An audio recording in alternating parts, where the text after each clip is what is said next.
ചൊരിയും കതിരവൻ കിഴക്ക് വിളിച്ചുണർത്തി നാടുണർത്തി. പ്രഭാതം വിടർന്നു കിളികളുണർന്നു തിരുനാമ കീർത്തനം ഉരുവിടുമ്പോൾ പ്രഭ ചൊരിയും കതിരവൻ കിഴക്ക് വിളിച്ചുണർത്തി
സ്നേഹപിതാവായ ദൈവമേ, അവിടുത്തെ അനന്തമായ സ്നേഹത്താൽ ഞങ്ങളെ സൃഷ്ടിക്കുകയും അതുല്യമായ സ്നേഹത്താൽ രക്ഷിക്കുകയും പരിപാലിക്കുകയും ചെയ്യുന്ന അവിടുത്തെ അനന്തമായ സ്നേഹാതിരേഖത്തിന് ഞങ്ങൾ ഹൃദയപൂർവ്വം നന്ദി പറയുന്നു.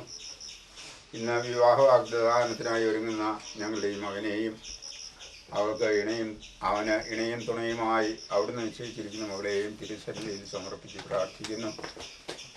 നല്ല ദൈവമേ, അവരുടെ ആവശ്യങ്ങളും ആഗ്രഹങ്ങളും അഭിലാഷങ്ങളും എല്ലാം സാധിച്ചു കിട്ടുന്നതിന് ഞങ്ങൾ ഹൃദയപൂർവ്വം പ്രാർത്ഥിക്കുന്നു. ഇന്നത്തെ ഞങ്ങളുടെ ഉദ്യമങ്ങളെല്ലാം അവിടുത്തെ തൃക്കരങ്ങളിൽ ഞങ്ങൾ സമർപ്പിക്കുന്നു. യാത്രയിലാകാൻ പോകുന്ന ഞങ്ങളുടെ യാത്രയിൽ യാതൊരു ആപത്തും അനർത്ഥങ്ങളും ഉണ്ടാകാതെ ഞങ്ങൾ ആഗ്രഹിക്കുന്ന വിധത്തിൽ എല്ലാം ഭംഗിയായി നടക്കുന്നതിന് വേണ്ട കൃപാവരം ഞങ്ങൾ ശരിയണമേ. നിത്യപിതാവും പുത്രനും പരിശുദ്ധാത്മാവുമായ സർവേശ്വര. ഭാഗങ്ങൾ 91 അധ്യായം. കർത്താവിന്റെ സംരക്ഷണം. അത്യുന്നത സംരക്ഷണത്തിൽ വസിക്കുന്നവനും സർവശക്തന്റെ തണലിൽ കഴിയുന്നവനും കർത്താവിനോട് എൻ്റെ സങ്കേതവും എൻ്റെ കോട്ടയും ഞാൻ ആശ്രയിക്കുന്ന എൻ്റെ ദൈവം എന്ന് പറയാം. അവിടുന്ന് എന്നെ വേടന്റെ കണിയിൽ നിന്നും മാരകമായ മഹാമാരിയിൽ നിന്നും രക്ഷിക്കും. തൻ്റെ തോലുകൊണ്ട് അവിടുന്ന് മറച്ചോളും. അവിടുത്തെ ചിറകുകളുടെ കീഴിൽ നിനക്ക് അഭയം ലഭിക്കും. അവിടുത്തെ വിശ്വസ്തത നിനക്ക് കവചയും പേജയുമായിരിക്കും. രാത്രിയിലെ ഭീതിയെയും പാൽ പറക്കുന്ന അസ്ത്രത്തെ നീ ഭയപ്പെടേണ്ട. ഇരുട്ടിൽ സഞ്ചരിക്കുന്ന മഹാമാരിയെയും നട്ടുച്ചയ്ക്ക് വരുന്ന വിനാശത്തെ നീ പേടിക്കേണ്ട. നിന്റെ പാർശ്വങ്ങൾ ആയിരങ്ങൾ മരിച്ചു വീണേക്കാം, നിന്റെ വലത്തുവശത്ത് 10,000. എങ്കിലും നിനക്ക് ഒരനർത്ഥവും സംഭവിക്കില്ല. ദുഷ്ടരുടെ പ്രതിഫലം നിന്റെ കണ്ണുകൾ കൊണ്ട് നീ കാണും. നീ കർത്താവിൽ ആശ്രയിച്ചു, അതിൽ നീ നിവാസം ഉറപ്പിച്ചു. നിനക്ക് തിന്മയും ഭവിക്കില്ല, ഒരനർത്ഥവും നിന്റെ കൂടാരത്തെ സമീപിക്കില്ല. നിന്റെ വഴികളിൽ നിന്നെ കാത്തു പരിക്കാൻ അവിടുന്ന് നിന്റെ ദൂതന്മാരോട് കൽപ്പിക്കും. നിന്റെ പാദം കല്ലിൽ തരാതിരിക്കാൻ അവൻ നിന്നെ കൈകളിൽ വഹിച്ചോളും. സിംഹത്തിൻ്റെയും അണലിയുടെയും നീ ചവിട്ടി നടക്കും. യുവസിംഹത്തെയും സർപ്പത്തെയും നീ ചവിട്ടി മരിക്കും. അവൻ സ്നേഹത്തിൽ എന്നോട് ഒട്ടി നിൽക്കുന്നതിനാൽ ഞാൻ അവനെ രക്ഷിക്കാം. അവൻ്റെ നാമം അറിയുന്നതുകൊണ്ട് ഞാൻ അവനെ സംരക്ഷിക്കാം. അവനെ വിളിച്ചപേക്ഷിക്കുമ്പോൾ ഞാൻ ഉത്തരമല്ലും. അവൻ്റെ കഷ്ടത്തിൽ ഞാൻ അവനോട് ചേർന്ന് നിൽക്കും. ഞാൻ അവനെ മോചിപ്പിക്കുകയും മഹത്വപ്പെടുത്തുകയും ചെയ്യും. ദീർഘായുസ്സ് നൽകി ഞാൻ അവനെ സംതൃപ്തനാക്കും. എൻ്റെ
യഹോവായീരേ ദാതാവാം ദൈവം, നീ മാത്രം മതി എനിക്ക്.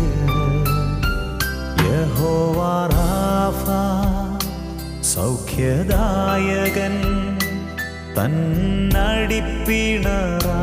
സൗഖ്യം.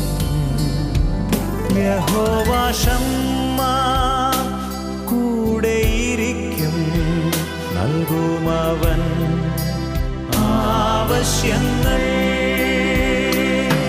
നീ മാത്രം മതി, നീ മാത്രം മതി.